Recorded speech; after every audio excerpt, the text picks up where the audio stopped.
it's X-Men Rebirth, San Francisco Night. So a few adjustments and it would be the ending of the new Dark Phoenix film. X3. The Phoenix, bright and translucent, red and yellow, unfurls her massive wings that are the size of Alcatraz Island. No one is aware of her presence. It's the visual effects, obviously. You're not going to see, nobody can see it, but we can see this massive bird over the island. The water raises into the sky as buildings disappear into oblivion. Growing larger, her fiery reach spreads out over the bay, and then what was left of the Golden Gate Bridge.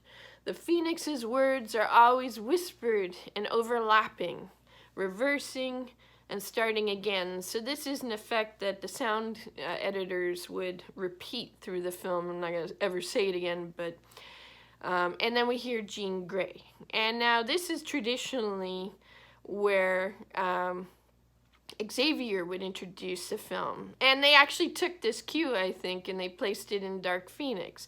But this was my idea, is that Jean Grey Phoenix introduces this because she has evolved past Xavier at this point. Mutation. It is a key to our evolution. Every millennia, evolution leaps forward. Then the Earth and Space Nights. We're seeing the Earth. Massive bird grows the size of the planet, of the Earth. Its wings beat for the first time. It seems as if it could throw the planet off its orbit with tremendous ease. The bird tries its form, and with a burst of unmeasurable power leaps into space. We move with her and her poetic, ecstatic movement for being set free. So this is a moment that we don't expect, that the Phoenix actually is experiencing reality for the first time on its own terms of what that is, and it's just so happy and elated. So then the credits start to roll, and you know the credits, you know the way that they are. So the Phoenix growing faster as it moves through space and time. We commence with familiar planets and objects, and as our orbiting moon, satellites, and solar systems, but the Phoenix is kind of playing around these items, like leaping off of them and going to the next. The Phoenix flies through our sun, flirts around the rings of Saturn, and we're kind of following it, and then its speed increases until we're traveling within a tunnel of light. So we'd say that it's breaking that barrier that we seem to have some belief in for some reason. Space Planet Q. I told you it's not complete, but this is what it is. Okay, so the bird lands on a planet in a strange part of the universe, and it looks out onto an unbelievably beauteous color of sky. Planets, large gas formations filled with lightning. A remnants of human memory flashes to her. So, in spite of the fact that it's now an omnipotent and immortal being, it has memories of its very brief mortal existence. And it says, to this, detachment is required of enlightenment. Now, this is the introduction of the concept of a kind of, not Buddhism, but it's something that I found in Buddhism. I have a different theory, but you're probably gonna move from that into my own. That kind of moves past it. So the idea is that detachment is required from the physical, from relationships, and things of the material in order to attain enlightenment is the essential idea underlying quite a bit of Buddhism. So these are the attachments that Jean had during her mortal existence. Alkaline Lake, X3, so it's a flashback we've seen before, filmed just slightly differently. Images flash of Jean allowing herself to die to save the X-Jet and people within.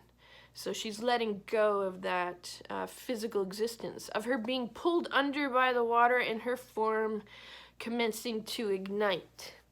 So that is her enlightenment that's commencing when she has let go of everything that she loved and valued and yet was keeping her from realizing the truths of that phoenix existence. The scene continues with Scott holding Jean's face, okay? And we hear in a voiceover the Jean Grey Phoenix saying detachment is required of enlightenment. And Jean instead whispers to Scott, I'll never be able to let go with you here. I love you too much. And everything starts to shake. And then suddenly Scott is no longer in existence. He just doesn't exist. She doesn't kill him. He's just not existing. Because she's experiencing reality in a completely different way than we do as humans. So now, Space Planet Q. The massive bird looks out onto the beauty of the universe and takes it in. Because that's what it had to go through to get to this point. And it beats its wings and takes off again with a powerful leap, spiraling into a spiral galaxy for play. The Phoenix pauses in reflection. So you can see now what I mean, that this is easily inserted to the end of the Dark Phoenix film where you see just the bird flying off into the sky. San Francisco again, X3. Gosh, Wolverine has just stabbed Jean. You idiot. The sky it's so not even anything close to reality. The sky swirls powerfully. He stands there, unable to comprehend what he just did because it's awful and he's gonna be tormented forever for it. He cries as he holds her in his arms. Her wide eyes seem to look into a new reality, and she's at ease. She smiles, and he does not hear her when she speaks. So she whispers, I know what I'm doing. And then Jean Grey Phoenix, a voiceover, the Phoenix is talking, you know, it's all swirly, and he has her, detachment is required of enlightenment. The human form cannot comprehend the secrets of the universe. Now, there was a slight mention of this in Dark Phoenix as well. I think they took a bit of a cue from that idea, starting to place it in your minds. So, Jean Grey does manage to whisper, cannot comprehend the secrets of and then she passes on. But she's not dead. No, she's just starting. So Logan, of course, he's Logan. He yells because he's the embodiment of instinct, of emotion and instinct. That is so essential for us in the future to not let go of these values. Too many of them were becoming oppressed by constant monitoring of cameras, media, and, you know, unforgiving moments where you're not able to learn from your mistakes because your mistakes are forever recorded. And to become a better person for these things.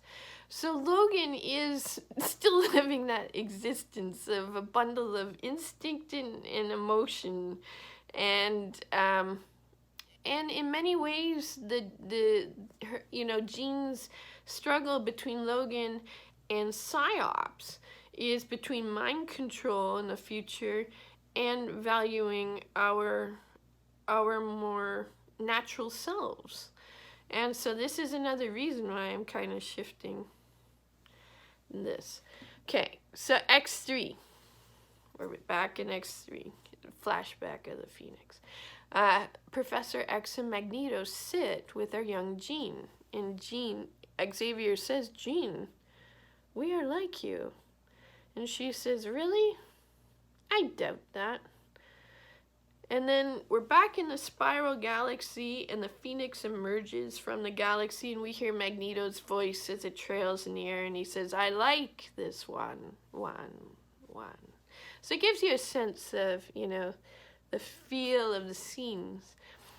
Ethereal kind of,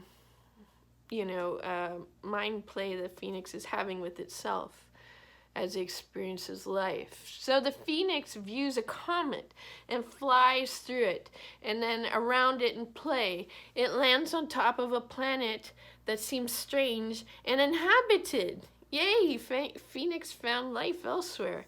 So there's space planet L, and don't forget, in Mars, they sent the Phoenix ship to detect life on Mars. So then, and in it's the Phoenix ship with its new, theories on science and the like, that makes it possible to make first contact for Star Trek and start the entire universe of Star Trek through that. So this as well as the Phoenix making first contact from Earth to elsewhere. The planet and creatures are unlike us at all. They exist as light trails to the eye and skirt around their world that is a fluid energy ball.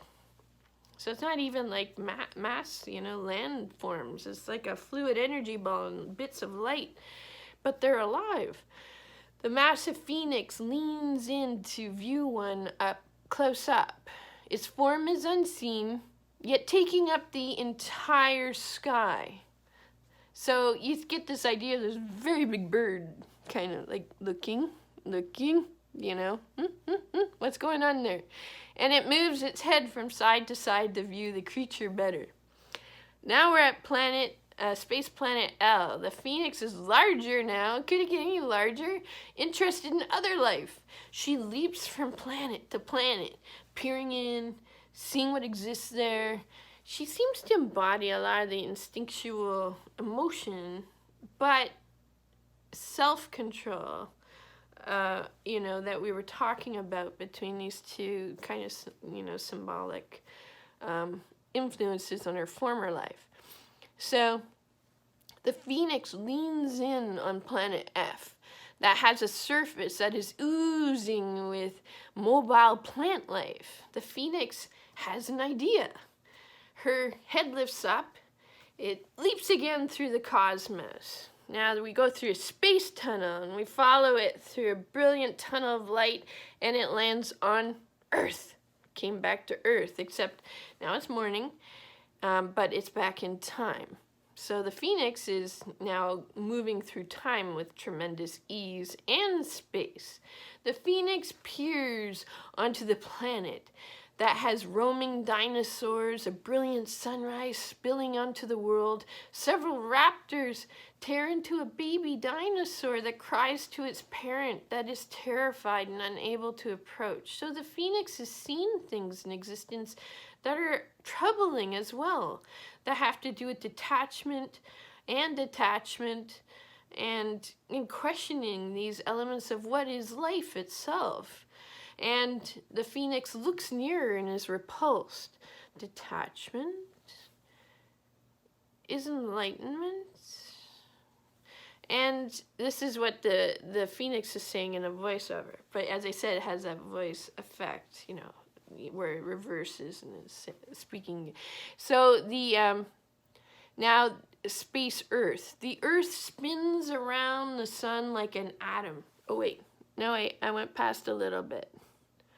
Oh, so time speeds up and the raptors are gone.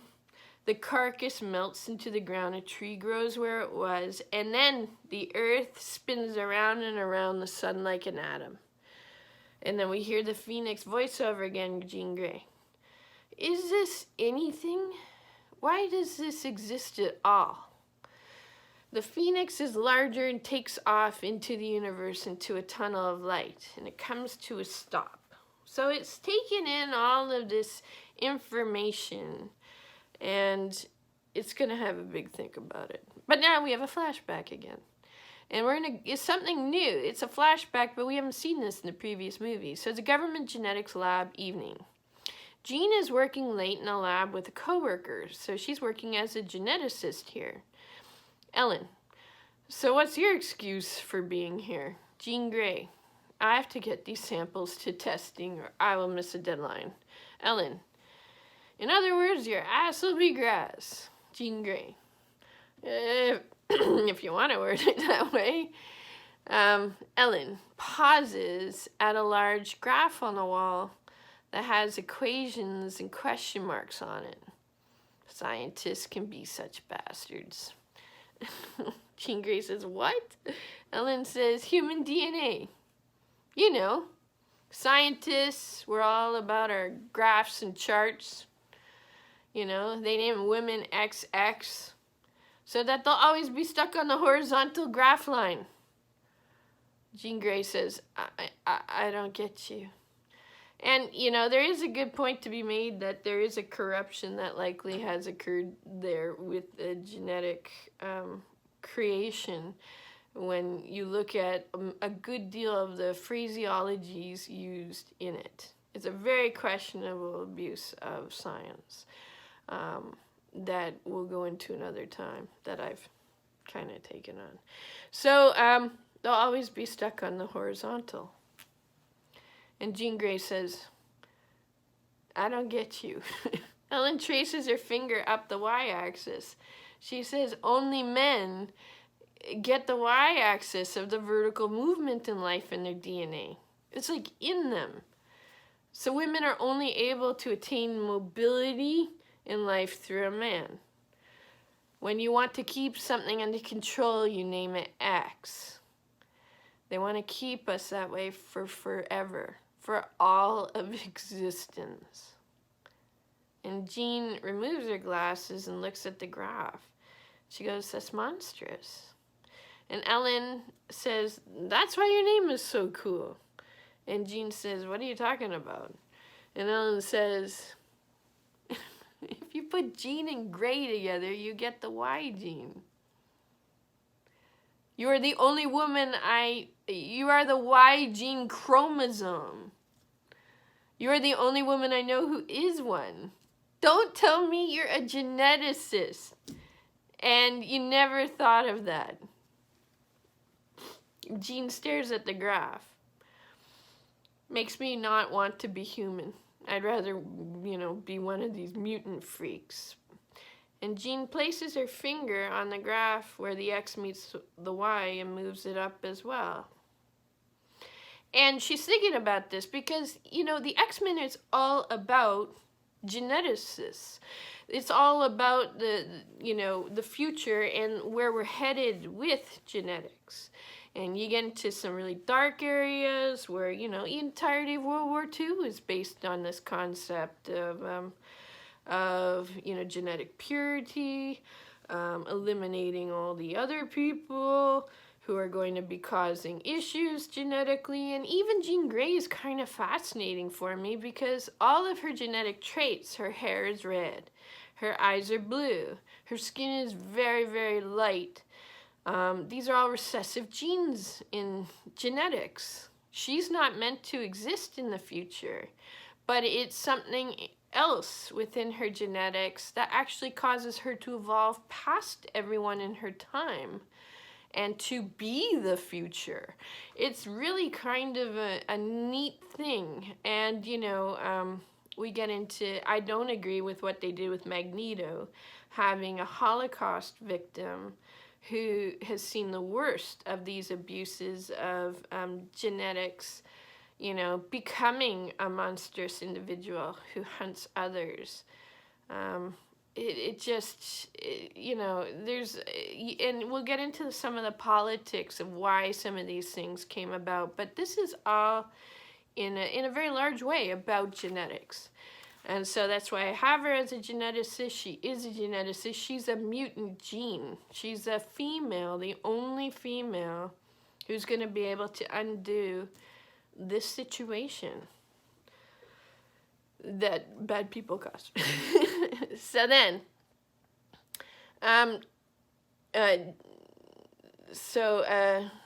Jean she's looking at the X. She knows all of her X-Men are on the X-axis. And she's kind of saying to herself, you have to find a way to give them wings. So when she's with the X-Men, she's not an X-Men. She's with the X-Men, but she's able to empower them in ways that no one in that group could ever do. Like Xavier, his wheelchair is symbolic to say he's not only X, he's not allowed to go anywhere at all because of his abilities. This is what geneticists, the reality of the politics around being unique in a genetic way, what's going to come at you in life. But Jean's the opposite of him. She is the one who ought to be the most oppressed genetically, the one who's least likely to make it through. But she's the one who's going to turn all of this on its head. Now, Ellen places some vial samples on Jean's station and exits the room. Jean glances at the tubes, where one reads as Charles Francis Xavier with a top secret security seal on the label. Jean looks concerned and moves to the other side of the room to prep some tests, and the camera follows her movements. So she's always being seen in this genetics lab when she works, but they're not quite aware of who she is yet. While the camera is distracted by her, Jean focuses on the vial. It is difficult for her. Another sample levitates that reads deceased on it, and Jean telepathically switches the labels. And when it's complete, she returns to her station with the camera following her again. So she's been protecting X-Men by working in this genetics lab because somebody is trying to collect all of their DNA for something. So that comes in later in the script. So space, plane of existence. What else am I going to call it? The Phoenix is on a grid. So this is like an abstraction of reality itself that reaches to an infinite end point and is bright white and glowing. There is nothing else except the Phoenix. So it looks very kind of like you're on a mathematical, chart, graph. And there's just, Phoenix is the only animated kind of living thing within this reality of eternal. And so she gets up, leaps ahead, and lands in the identical place. It swirls and lands again. It seems in the same place. She sits, closes her eyes to think. Xavier's School for the Gifted Youngsters. So again, this is a flashback, but not one we've seen in the films. We started on Xavier's large wheels with the enormous X on it. And they wheel up to Jean Grey and cease in front of her, Professor X. We need you here, Jean. These children need you to protect them and teach them at this school. She says, let me think about your offer. And Jean gets behind Professor X's chair and pushes him as they go for a walk outside. Xavier's School for Gifted Youngsters, so it's kind of continuing.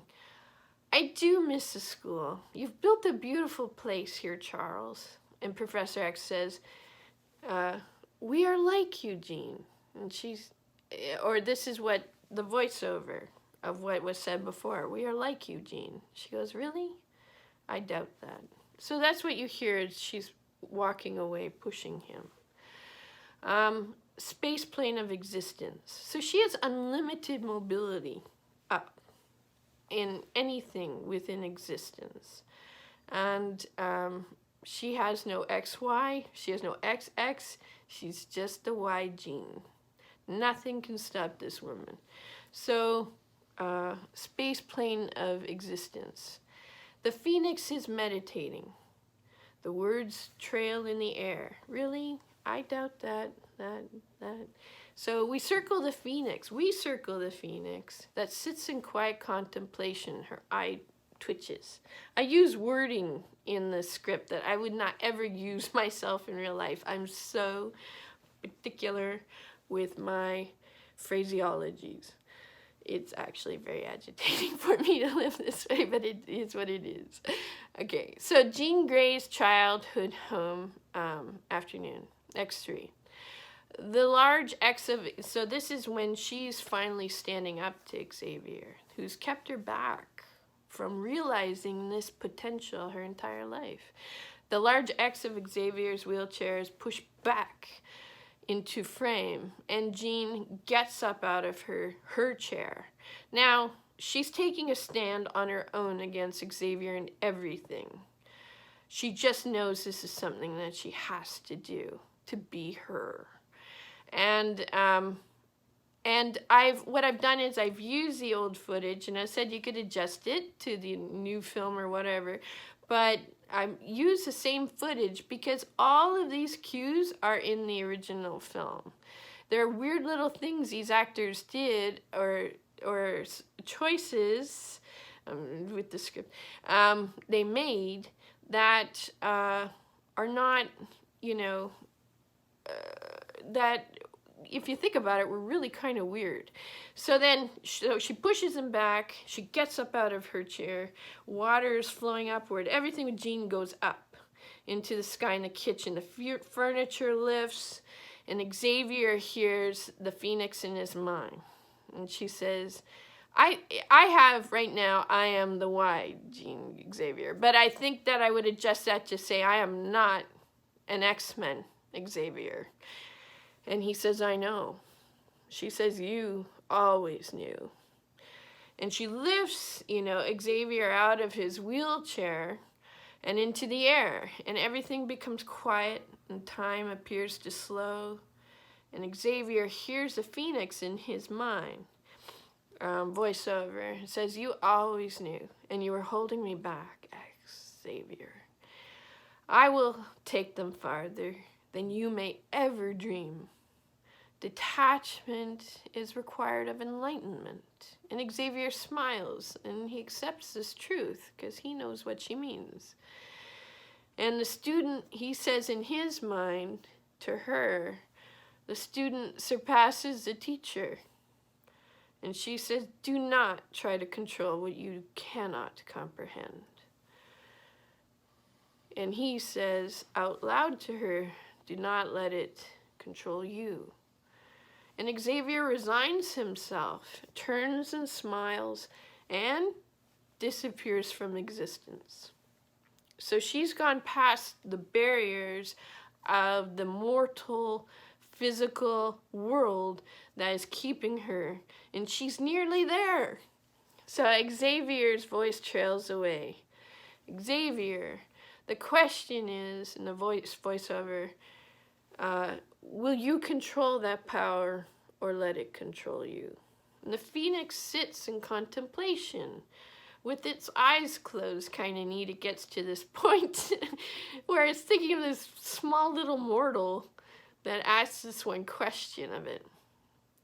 And when you read my book, I would like for you to read my book on time and space and existence and mind, perceptions of reality. It's actually really cool the way I wrote it, because I have you learn the way to do this yourself.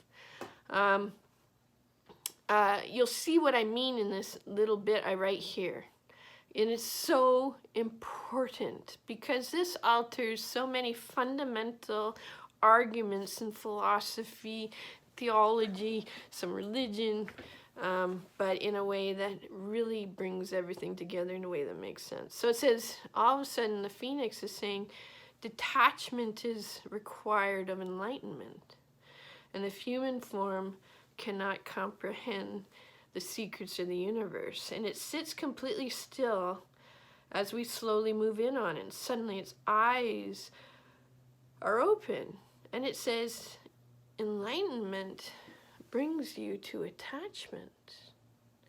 And the space plane of existence, that weird abstraction of life, in a mathematical way, scientific way, like this chart, all of a sudden starts to burst with light at every point to the plane of existence. So it starts way back in vertical plane, and it's moving like a wall almost, coming near to the phoenix as a large glowing wall of light. And then it envelops the phoenix, and it is that pure white space there that is only Jean Grey, with her eyes closed in contemplation. So it's returned her back to the physical, because she, for the phoenix, is its only brief experience of attachment, of attachment with the material. So it, in an instant, reverses time and space. It wants to know why it wasn't able to know everything it has come to know as a human, and whether Jean can do this and have all of the knowledge of the universe inside of her, but still be a human, and whether any of the creatures and people around her or anything is able to handle it as well.